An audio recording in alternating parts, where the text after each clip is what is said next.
오늘 말씀은 마태복음 6장 5절부터 9절까지 말씀입니다. 같이 교독하시면서 읽겠습니다.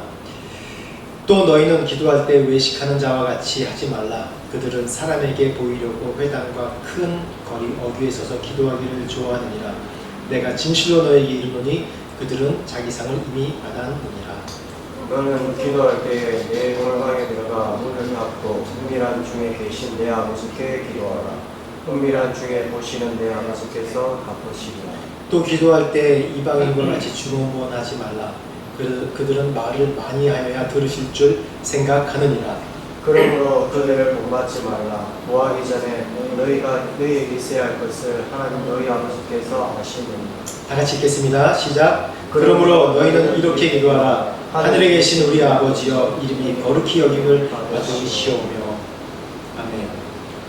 오늘 말씀 제목이 하늘에 계신 우리 아버지입니다. 하늘에 계신 우리 아버지. 하늘에 계신 우리 아버지, 그러니까 우리가 주기도문을 우리가 말씀을 나누니까 어떤 제목으로 오늘 말씀을 나눌지 여러분 잘 상상이 되실 겁니다.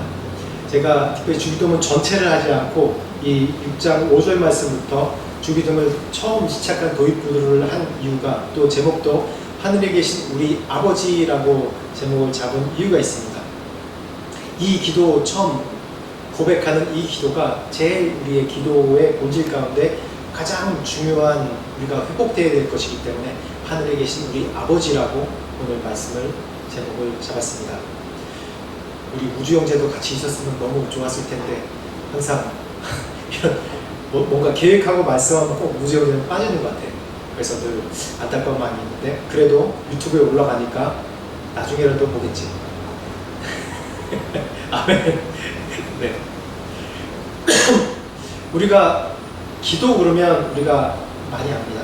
기도 그러면 우리 인간들에게는 항상 무엇이든지 소원하고 바라는 것에 대해서 이제 올려드리는 그런 본성이 있기 때문에, 기도 그러면 우리가 뭔가 바라고 비는 것이라는 것을 우리가 잘 알고 있습니다. 근데 우리가 신앙생활에서 항상 기도하고 기도를 많이 하지만 항상 보는 건 뭐라고 할까요? 매너리즘에 빠진다고 할까요? 자기가 기도를 늘 이렇게 반복하니까 기도에 대한 중요성에 대해서 인식하지 못하고 계속 반복하는, 오늘 말씀 가운데도 나오죠. 중언부언하는. 그러니까 항상 말을 반복하면서 그냥 무슨 주문 외우듯이, 주문이면 아브라카타브라 하면서 무슨 마법의 주문 외우듯이 그렇게 우리가 기도하는 경우가 너무나도 많은 것 같습니다. 기도 생활할 때 가장 경계해야 될 게 바로 이런 중언부언하는 기도고요. 그 다음에 또 하나는 잘못된 기도의 습관입니다. 오늘 이 말씀을, 이 두 가지에 대해서 얘기를 하려고, 오늘 말씀을 나누려고 특별히 오늘 말씀 제목을 하늘에 계신 우리 아버지여 라고 말씀 제목을 잡았습니다. 기도할 때 우리가 이 세상에서도, 제가 태권도 사범이기도 한데 태권도 가르칠 때 어떤 사람이 가장 힘든 사람이냐면, 제가 여럿을 가르쳤는데 아예 배우지 않은 친구가 들어올 때는 참 쉬워요. 인도에서 있을 때 가르칠 때는 참 쉬웠습니다.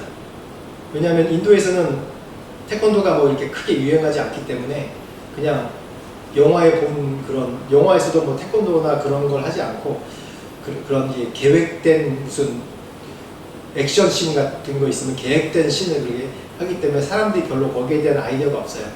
그래서 인도에서 가르칠 때는 참 쉬웠습니다. 애들이 가르친 대로 그대로 따라해요.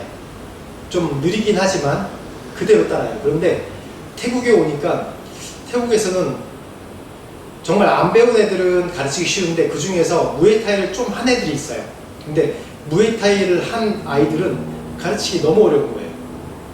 발차기를 잘해요. 잘하긴 하는데 무에타이 발차기랑 태권도 발차기가 이 출발점이 많이 다른데, 무에타이 발차기는 한 번에 끝내려고 하는 발차기고 태권도 발차기는 한 번 차고 다시 제자리로 돌아와야 되는 그런, 그 다음 발차기를 하려고 준비하는 그런 발차기를 주로 하는 건데, 그러니까 시작점이 다르니까 발차기하는 그런 액션이나 모션이나 그런 게 많이 달라요.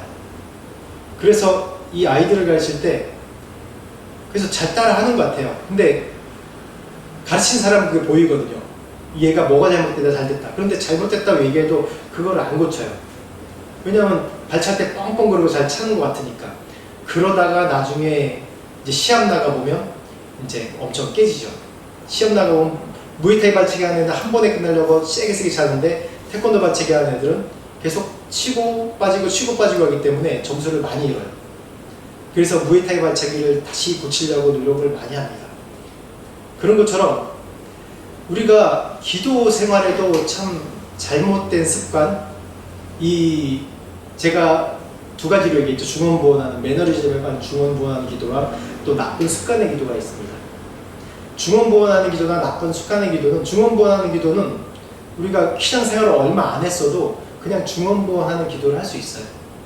꼭 신앙생활을 오래 해야지만이 그런 중언부언하는 기도가 아니라 기도의 중요성에 대해서 기도가 내가 얼마나 간절하지 않느냐에 따라서 내가 중언부언할 수 있고 하나님 앞에 나가는 게 그냥 중언부언하면서 무슨 마법을 외우는 것처럼 나갈 수도 있습니다. 우리나라가 1960년, 90년대에 굉장히 급속한 부흥을 이뤘습니다. 그때 정말 많은 큰 교회가 생겼고 뭐 여의도 순복교회뿐만 아니라 많은 지금 우리나라에도 지금 엄청난 큰 교회들이 다 그때 이제 부흥 성장했던 교회들입니다. 근데 그때 한국이 정말 전 세계적으로 유명했던 그런 운동이 뭐냐면 기도 운동입니다. 한국처럼 그렇게 기도를 아주 심각하게 열정적으로 하는 나라가 없었어요.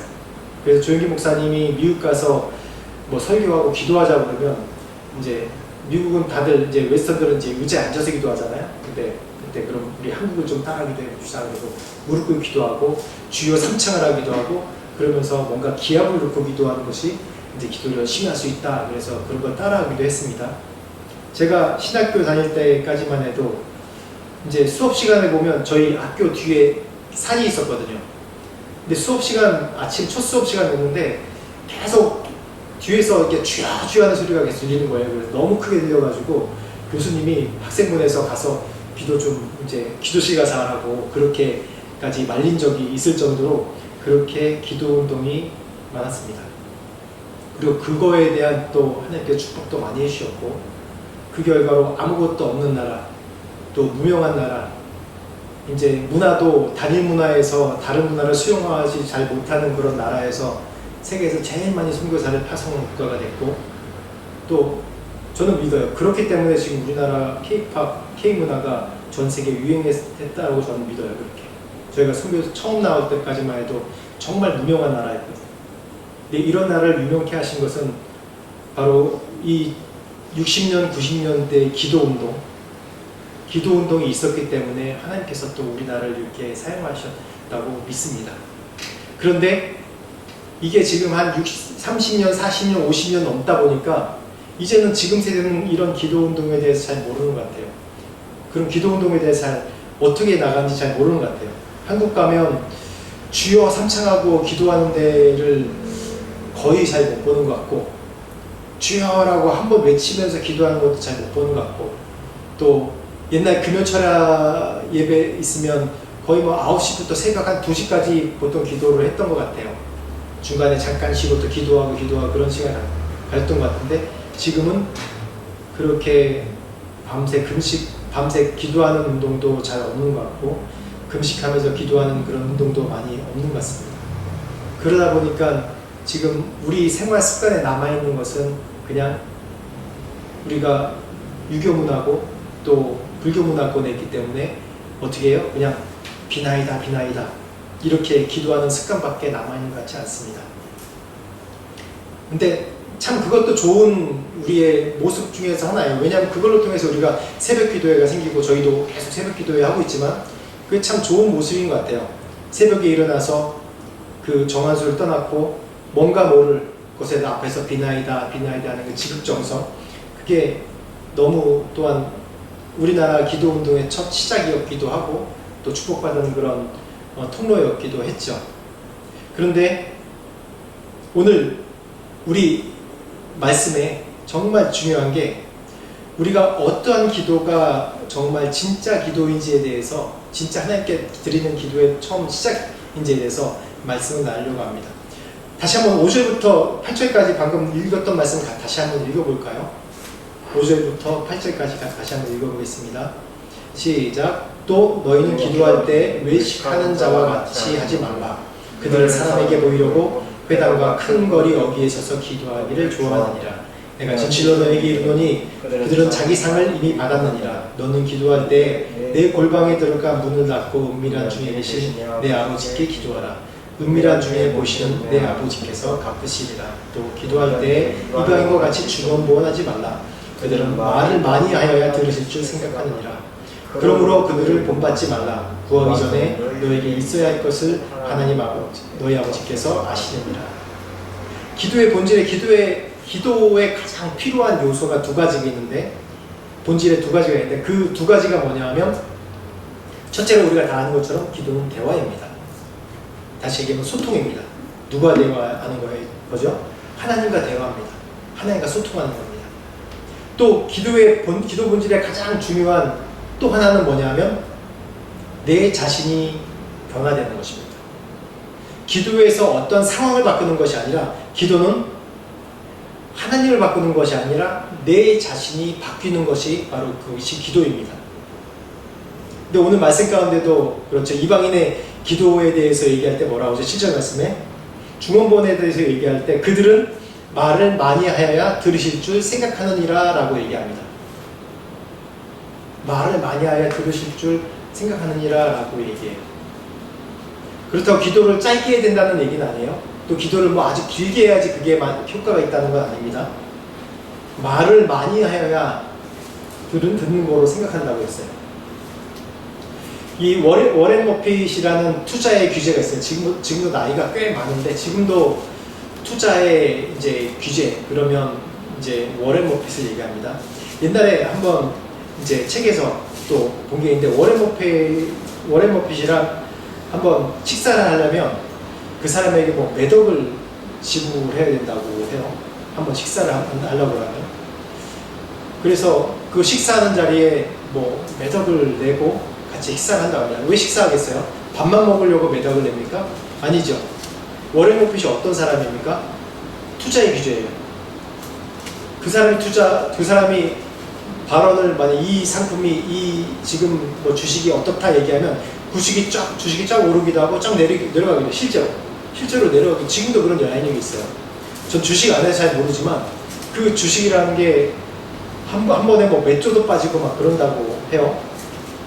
그런데 이 조언을 듣고자 이제 뭐 심지어는 몇십억을 내고 워렌 버핏과 식사를 합니다.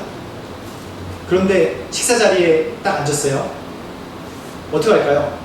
식사 자리에 딱 앉아가지고 그 몇 억을 낸 사람이 워렌 버핏이랑 마주 앉았을 때 어떻게 할까요? 자기의 궁금증을 먼저 얘기하겠죠. 그 다음에 워렌 버핏이 거기에 대해서 쭉 얘기하겠죠. 누가 더 얘기를 많이 할까요? 누가 더 얘기를 많이 할까요? 네? 누구요? 돈 낸 사람이 얘기 많이 한다고? 아니지. 돈 때문에 돈 투자를 어떻게 하는지 얘기 들으려고 그러는데 워렌 버핏의 얘기를 많이 들어야죠. 내 필요에 대해서 얘기를 하고 묻고 그 다음에 워렌 버핏의 얘기를 더 많이 듣죠. 왜냐하면 그 사람의 말 한마디 한마디가 몇 조를 움직이는 그런 거기 때문에. 그래서 그 시간에는 나의 필요와 나의 투자에 대해서 나의 사업에 대해서 궁금증을 얘기하지만 많은 것을 경청을 해야 돼요. 그래야지 내가 투자를 어떻게 될지 사업을 어떻게 될지 들을 수 있으니까. 바로 그겁니다. 오늘 7절 말씀에 이방인들은 중언부언하면서 말을 많이 해야 되는 줄 안다라고 얘기하는데, 왜냐하면 이 이방인들은 이 전에 이방 신전에 나갈 때 자기의 그런 루틴이 있어요. 뭐기도 하고 뭐 중얼 하면서 그 루틴대로 나가야지 그 신께 도달할 수 있다고 생각을 해요. 힌두교에서도 보면, 제가 힌두 문화권에서 살았기 때문에 인도 보면 어떤 그 사람들 기도하는 루틴이 있어요. 중얼중얼하고, 불교 문화권도 그렇잖아요. 불교 문화권에서도 뭔가 주문을 계속 외우면서 그게 어느 정도 막 계속 가면 뭔가 경지에 다다른다 그렇게 얘기하는 것처럼, 이게 이방인들은 크게 중언부언하는 거예요. 의미도 없고 자기의 마음도 들어가지 않고 그냥 마법의 주문을 외우는 것처럼 그렇게 막 얘기를 해야지, 그런 루틴으로 뭔가 해야지 내가 신이 감동해서 나에게 응답한다고 생각하는 거예요. 그거 아닙니다. 그 중언부언 얘기하는 거예요. 즉 다시 얘기하면 좀 어렵게 들릴지도 모르겠지만 내가 말하는 것보다 내가 간절히 간구도, 왜냐하면 기도에는 간구의 요소도 있어요. 분명히 내가 토로하고 정말 내 억울한 감정을 막 얘기하고 다윗의 시편에 보면 그런 게 굉장히 많거든요. 심지어는 하나님 저 나쁜 놈들 죽여주세요, 멸망시켜주세요, 막 저주까지 해요. 그게 뭐냐 하면 자신의, 우리는 인간이기 때문에 우리의 감정 또한, 기도는 뭐라고 그랬어요? 대화라고 그랬죠. 하나님과 소통이라고 그랬죠. 내가 하나님과 대화할 때 내가 정제된 언어로만 얘기하는 것이 아니라 그냥 숨김없이 내 육신의 아버지 어머니한테, 내 친구한테 얘기하는 것처럼 숨김없이 다 토로해야 된다는 거예요. 다 내뱉어야 된다는 거예요. 중언부언하면서 내 어떤 패턴과 어떤 루틴을 따라서 하나님께 기도하는 것이 아니라 나 지금 있는 감정 다 얘기하는 거예요. 그러려면 어떻게 돼야 돼요? 어떻게 돼야 돼요? 내 모든 생활 가운데 하나님과 대화를 할 수 있는 겁니다. 기도라는 것이. 잠깐 생각해도 기도하는 것이 있어야 돼요.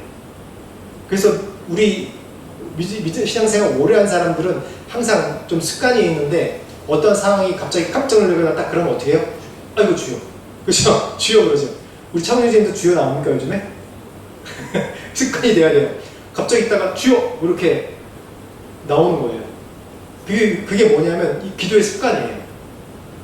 그리고 아이고 주님 좀 어려운 일 있을 때 이게 기도의 습관이에요. 이게 그런 것처럼 내가 때렸든지 못 얻든지 계속 하나님께 간구할 수 있는 게 이게 그 원칙, 그 본질을 아는 게 바로 그 기도입니다. 때렸든지 못 얻든지 어떤 상황이든 내가 하나님 앞에 기도할 수 있다. 내 감정 또한 내가 화나면 화난다고 막 얘기도 할 수 있고, 기쁨은 기쁘다고 얘기할 수 있고, 슬픔은 슬프다고 얘기할 수 있는 게, 그게 하나님과 대화하는 게 이게 기도예요. 근데 많은 사람들이 기쁘거나 즐거울 때 대화를 안 해요. 하나님께. 그냥 친구한테 얘기하고 그렇게 기쁨을 나누지 하나님 앞에는 그 기쁜 감정을 올려드리지 않아요. 항상 어렵거나 힘들거나, 물론 그것도 하나님께서 받으시죠. 그래서 정말 중요한 게 다윗의 시편 보면 기쁠 때나 슬플 때나 이 찬양으로 이 시편이 찬양이거든요. 이걸로 계속 올려드리는 겁니다. 어떠한 감정이든지 다. 그래서 저는 개인적으로 저도 오랫동안 찬양인도를 했기 때문에 찬양에 대해서 비판하는 사람들이 많이 있어요. 어떤 찬양은 하나님께 복음적인 찬양이다, 아니다. 어떤 찬양은 뭐 예배 요소가 들어갔니 아니니 그러면서 찬양은 찬송가를 해야지 왜 예배 시간에 복음송가를 하느냐, 그렇게 얘기를 많이 하는데, 그거는 좀 이렇게 얘기하면 안 되는데, 그거는 내 맘이고 내 맘이지. 내 맘이라는 얘기가, 찬양은 시대에 나오는 그런 트렌드예요.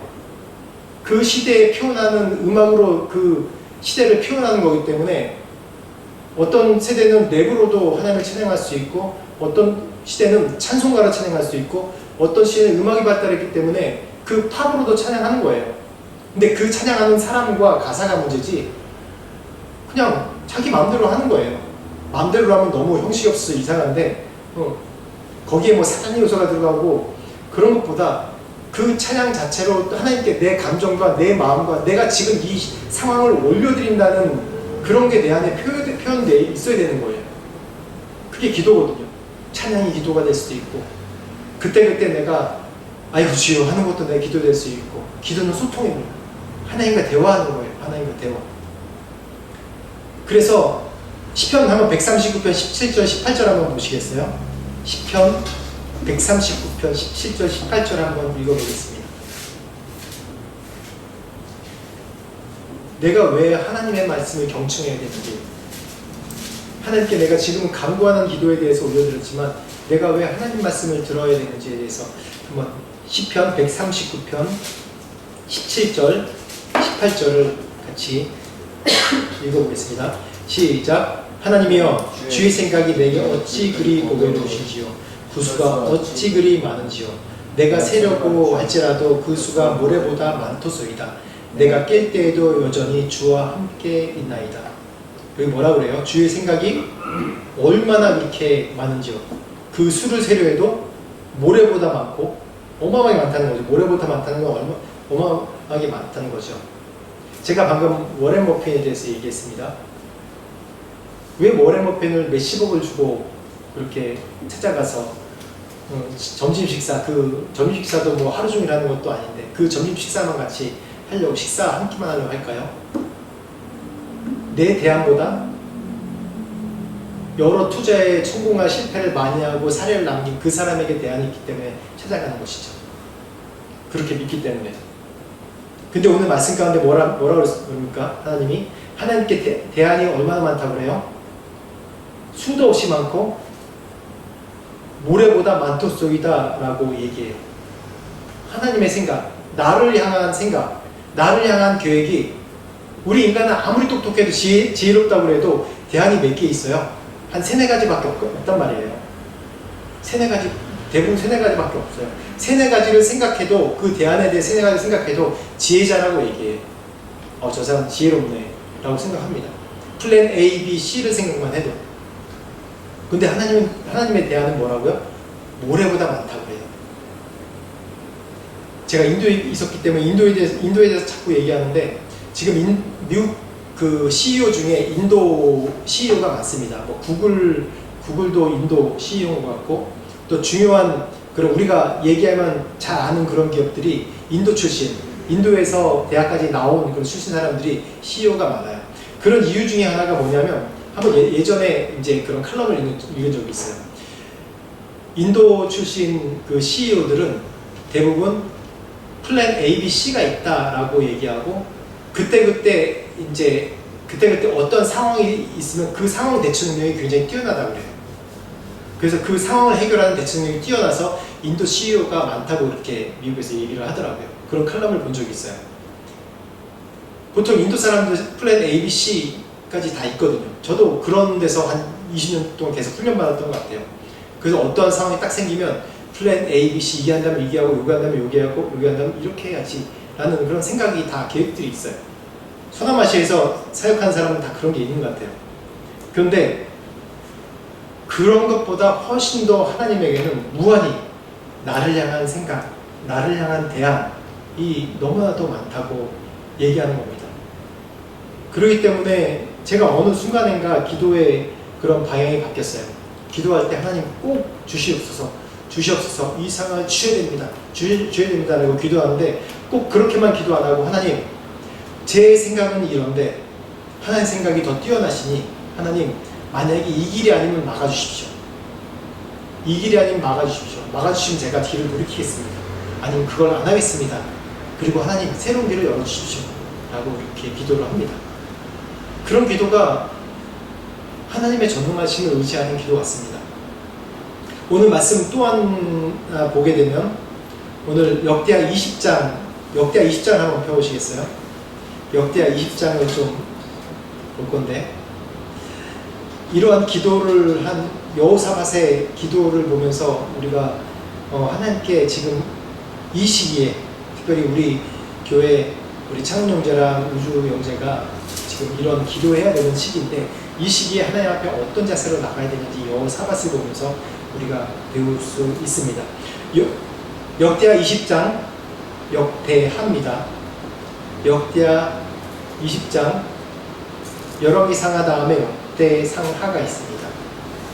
역대하 20장 3절부터 6절까지 말씀 보시겠어요? 역대하 말씀 딱 이제 찍어 놓으시고 책꽂이를 찍어 놓으시고 20장 3절부터 6절까지 말씀 보겠습니다.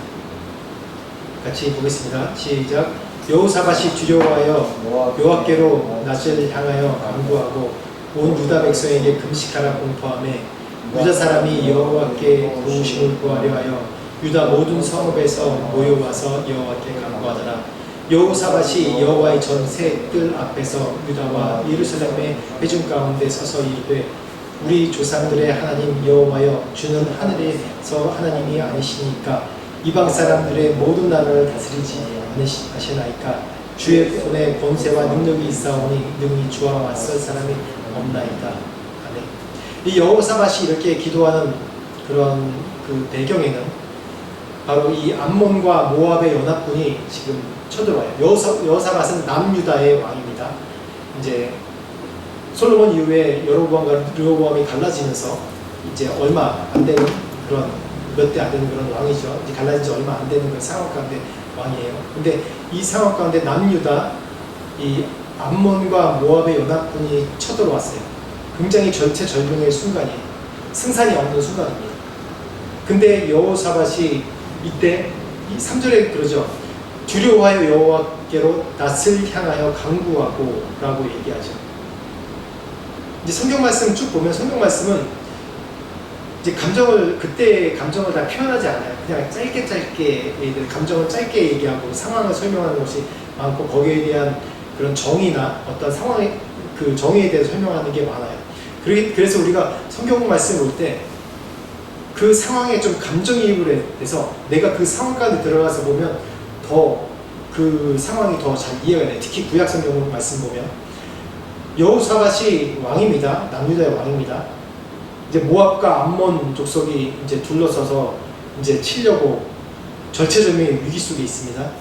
여호사밧이 어땠을 거예요? 이때 당시 여호사밧이 어땠을까? 어떤 두려움을 느꼈을까요?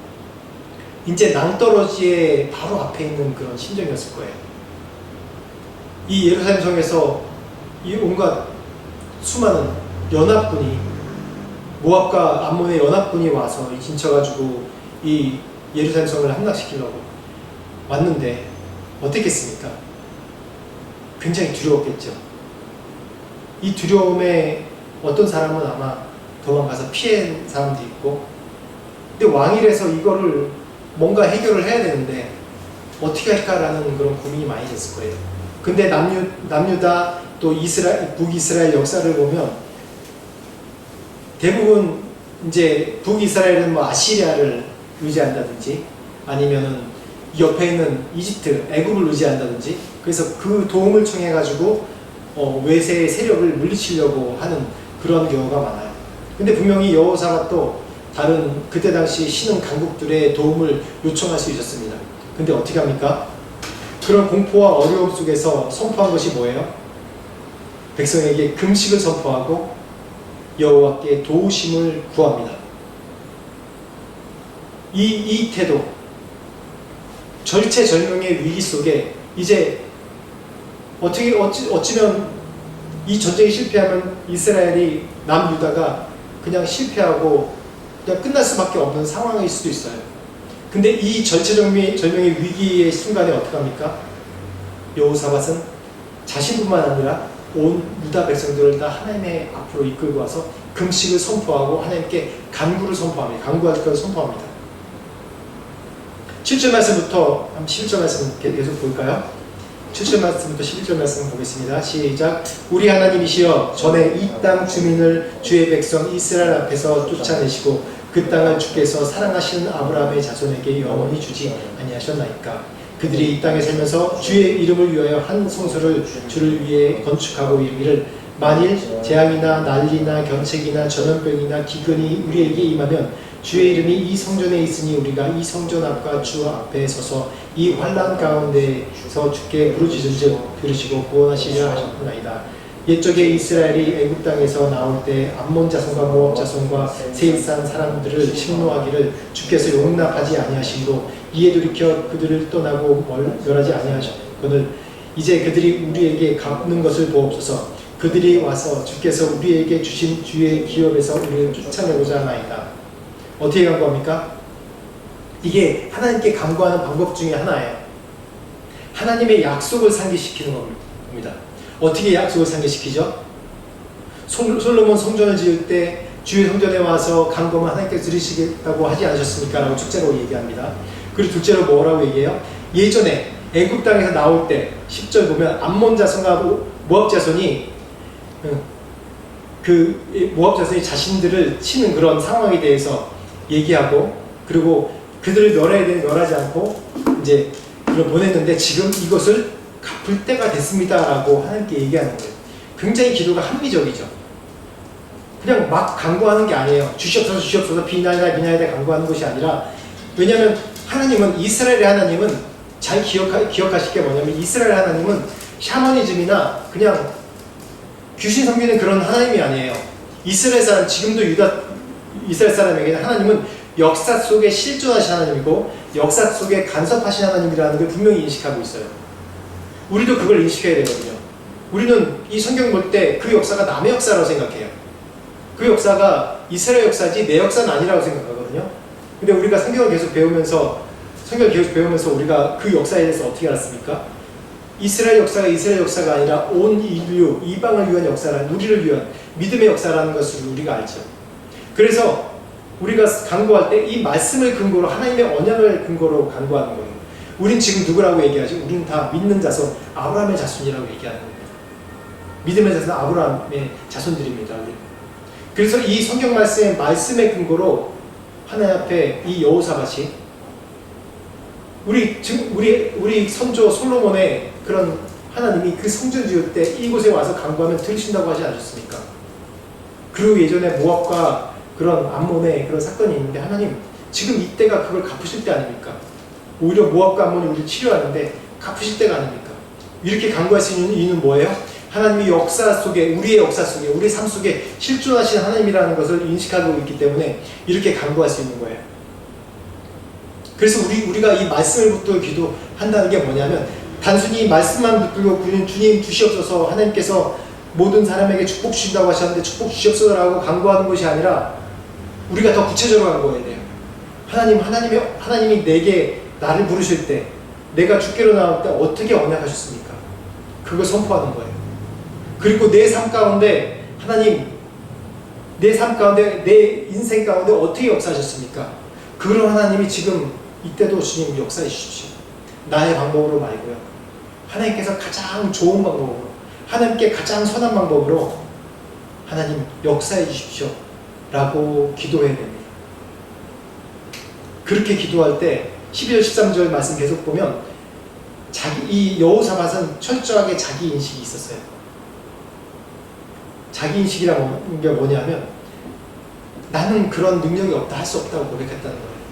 12절 13절 한번 계속 볼까요? 이 12절 13절 봅시다. 시작. 우리 하나님이여 그들을 징벌하지 아니하시나이까. 우리를 치러오는 이 큰 무리를 우리가 대적할 능력이 없고 어떻게 할 줄도 알지 못하였고 오직 주만 바라보나이다 하고 유다 모든 사람들이 그들의 아내와 자녀와 어린이와 더불어 여호와 앞에 섰더라. 그렇죠. 자기의 대적할 능력이 없다고, 자신의 근본 없음을, 아무 능력이 없음을 고백하죠. 사람은 뭐가 좀 남아있으면 하나님을 신뢰 안 해요. 나에게 뭔가 좀 있다고 생각하면 하나님을 신뢰 안 해요. 모든 것이 다 없어지고 바닥으로 내려와야지 그때 하나님을 신뢰해요, 보면. 그래서 내가 아직까지도 힘들고 아직까지도 뭐가 남아있다, 왜 내가 이렇게 힘들까라고 생각할 때 보면 내 안에 뭐가 남아있기 때문에 계속 힘들다는 것을 내가 인식을 해야 됩니다. 저도 사역 가운데 한번 굉장히 큰 위기가 있었어요. 첫 안식년을 2009년에 하고 다시 돌아올 때 큰 위기가 있었는데 다시 안 돌아오려고 생각도 했어요. 근데 어찌어찌해서 하나님께 은혜 주셔가지고 다시 돌아왔는데 재정 문제가 좀 해결돼서 돌아왔는데 재정이 1년 되니까 바닥이 났어요. 더 이상 재정에 대해서 어떻게 할 수 없는 상황이라서 정말 그때 낙심이 되더라고요. 야, 이거 다시 돌아가야 되나?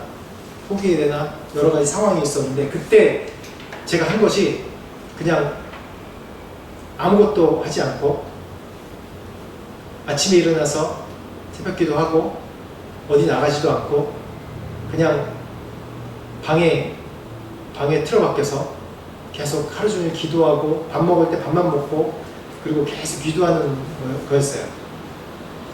그렇게 한 4개월 정도 했던 것 같습니다. 아무것도 안 하고. 근데 제가 걱정했던 굶어 죽는 상황이 안 일어나더라고요. 아무 상황도 안 일어났어요. 그것을 통해서 깨달았죠. 아, 내가 변화되야 되는구나. 그리고 내가 아무것도 못한다고 하나님께 내려놓고 어떠한 상황을 내가 계획하고 만드는 것이 아니라 다 내려놓고 하나님만 의지해야 되는구나 라는 것을 깨달았습니다. 그것이 바로 우리가 무엇과 연결되냐면 오늘 말씀 가운데, 오늘 본문 말씀 가운데 우리가 읽은 것처럼 9절 말씀, 마태복음 6장 9절 말씀에 우리가 잘 아는 것처럼 하늘에 계신 우리 아버지여 이름이 거룩히 여김을 받으시오. 하늘에 계신 우리 아버지를 부르는 것입니다. 하늘에 계신 우리 아버지여라고 라고 부르는 것이 우리가 의미 없이 계속 부르는 것 같지만 이게 굉장히 큰 의미가 있는 것입니다. 하늘에 계신, 그리고 나의 아버지도 되지만 우리 아버지가 되시는 이 세 가지 의미. 하늘에 계신 아버지라고 내가 인정하는 것은 뭐예요? 내가 아무것도 할 수 없는 그런 연약한 자라는 걸 하나님 앞에 인정하고 내려놓는 거거든요. 하늘에 계신이란 뜻은 뭐 우리가 그냥 하늘, 그냥 바라보는 스카이 이런 것만 얘기하는 것이 아니라 하늘의 의미가 뭡니까? 하늘의 의미가 이 세상 전부라는 거예요. 이 사도행전 1장 11절 보면 마지막 예수께서 승천하여 들려올려 가실 때 그렇게 얘기하죠. 11절 보면 갈릴리 사람들은 어찌하여 서서 하늘을 쳐다보느냐? 너희 가운데서 하늘로 올려진 이 예수는 하늘로 가심을 본 그대로 오시리라 하였느니라. 그렇게 얘기하죠. 이 하늘은 뭡니까? 그냥 하늘입니까? 하늘이 아니에요. 영적 세계를 얘기하는 것이고 실제 우리 하늘을 얘기하는 것이기도 하고 영적 세계를 얘기하는 것이기도 하고 하늘 그러면 우리에게 의미가 이 세상 전부를 내려다보는 그런 하나님의 초월적인 그런 의미를 포함하고 있는 것입니다. 이 초월적이신 하나님, 이 전능하신 하나님, 뭐든지 못하시는 하나님이라는 걸 내 삶 가운데 먼저 인정해야 된다는 거예요. 그래서 하늘에 계신 우리 아버지라고 고백하는 것이 이게 하늘에 초월적인 전능하신 하나님이라고 인정하는 것이 가장 중요한 것입니다.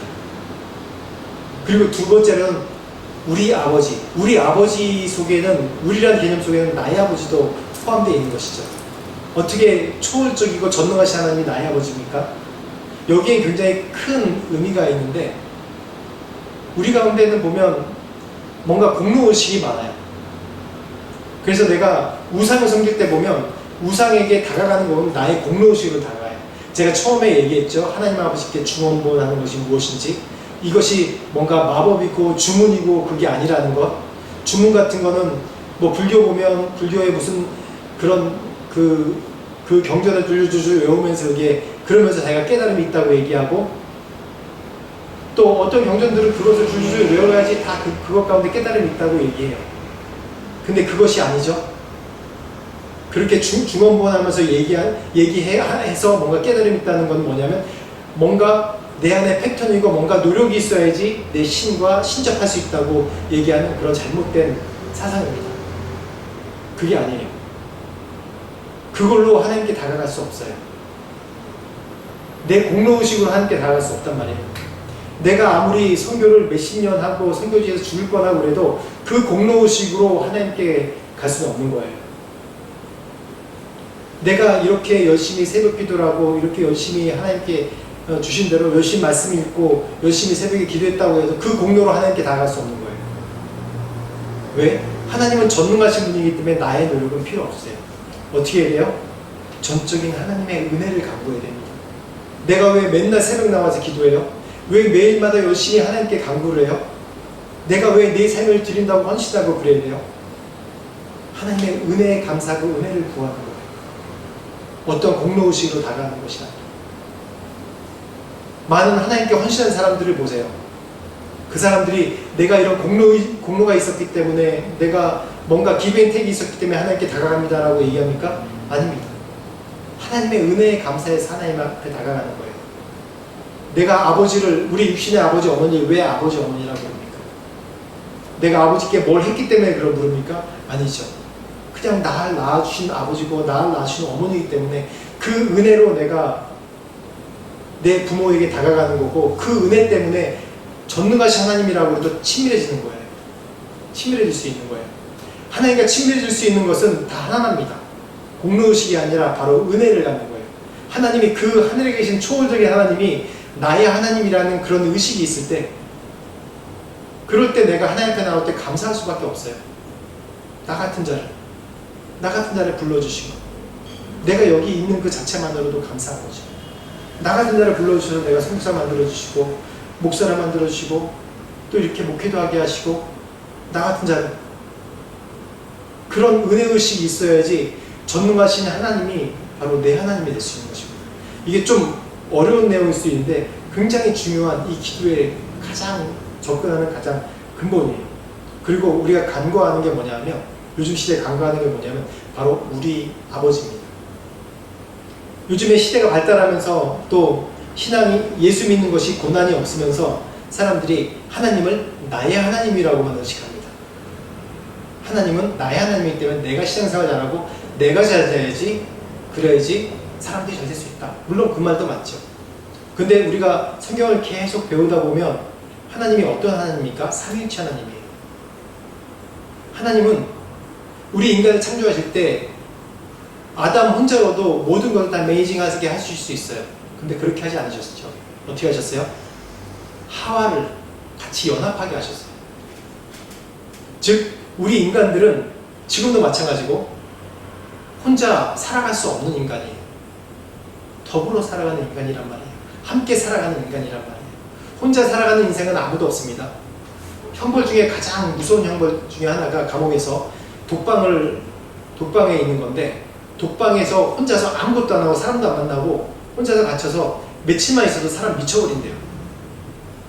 사람이 혼자 지어진 사람이 혼자 뭘 할 수 있는 사람이면 독방에 있는 게 가장 좋죠. 왜 그렇게 할 수 없다는 거예요. 사람들 독방에서 홀로 있는 게 좋다고 혼자 있는 사람들도 뭐 하는 줄 아세요? 혼자만 있지 못한다는 거예요. 뭔가 소통의 도구가 다 있어요. 유튜브를 본다든지 전화를 한다든지 아니면 어떤 수단이 다 있단 말이에요. 외부를 느낄 수 있는, 다른 것과 친밀감을 느낄 수 있는 뭔가가 있단 말이에요. 그게 인간이란 말입니다. 그렇기 때문에 우리가 간구해야 될지 말아야 될 것이 나의 하나님이기도 한데, 우리 하나님, 우리 공동체 하나님이라는 것을 꼭 빼놓으면 안 되는 거예요. 그래서 굳이 여기 주기도문 가장 처음에 하늘에 계신 우리 아버지라고 얘기하는 거예요. 그래서 공동체가 중요해요.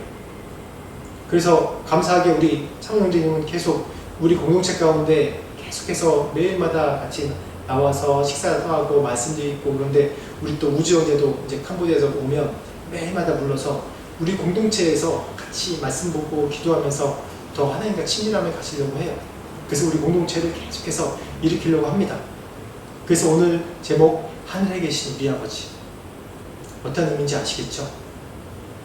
하나님께 모든 것 다 내려놓고 간구하되, 그 전능하신 하나님이 나의 하나님이고 나의 하나님이 바로 우리 하나님이라는 것을 잘 알고 주 앞에 간구해서 축복받고 응답받는 모두가 되길 축원합니다. 같이 한 목소리로 말씀을 생각하시면서 같이 기도하겠습니다. 하나님 아버지 감사합니다. 하나님, 이 하나님이 바로 하늘에 계신 하나님이 나의 하나님이고 우리 하나님에 대해서 같이 말씀을 하나님 나눴습니다. 하나님, 우리가 간구하는 바가 많습니다. 하나님, 우리의 간구한 바를 들으시고 우리의 소망의 기도, 소원의 기도를 들으셔서 하나님 그 응답으로 참으로 하나님이 어떠한 하나님인지 우리 삶 가운데 간증거리가 되게 하시고 살아계신 하나님의 간증이 되게 하여 주시고, 그 하나님이 하나님 내가 어떠한 노력으로 하나님께 나아갈 때 공로식이 아니라 바로 하나님께 하나님의 은혜가 있기 때문에 내가 하나님을 믿을 수 있다는 것을 하나님 깨닫게 하시고, 그 하나님이 나의 하나님이고 나의 친밀한 아버지고 또 우리의 하나님이라고 고백할 수 있는 우리 모든 성도가 될 수 있도록 축복하시고 하나님 은혜를 풀어주시옵소서.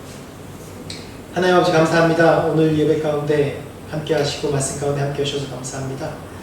그런 하나님이 나의 하나님이고 우리 하나님이십니다.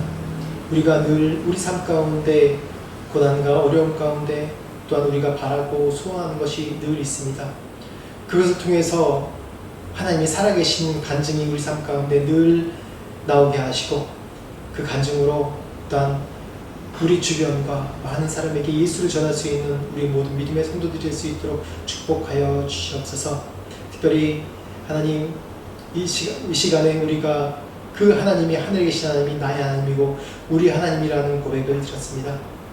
하나님, 그 초월하신 전능하신 하나님이 바로 나의 하나님이고 그 하나님이 나의 일을 채우시고 베푸시는 하나님을 깨닫고 늘 주님 앞에 나아갈 때 감사함과 간절한 마음으로 나갈 수 있도록 주님 축복하시고 도와주옵소서.